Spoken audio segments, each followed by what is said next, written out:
এই যে গানটা আমি গিয়েছি, গানটা গাওয়ার টাইমে কিন্তু আমি আমাকে হিট করে যাচ্ছিল ভেতর থেকে, আমি কিন্তু গানটা গাইতে পারছি, কান্না পেয়ে যাচ্ছিল, কিন্তু আমাকে সেই আবেগটাকে সরিয়ে রেখে গলার জোর বাড়াতে হয়েছে। কারণ গানটা আমি আমার আবেগ দেখানোর জন্য গাইছি, গানটা আমি গাইছি যাতে গানটা লক্ষ লক্ষ মানুষের গান হয়ে যায়।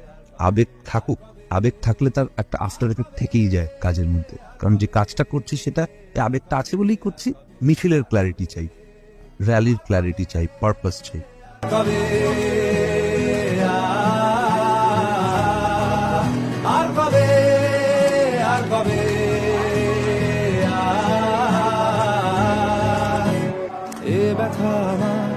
নয় শুধু একার, বিপ্লবী তিলোত্তমা করেছে অঙ্গীকার, লুটিয়েছে প্রাণ তাই ধরেছি গান, করছি প্রার্থনা বিফল না যায় সে বলিদান, আর উঠুক জেগে সুপ্ত চেতনা।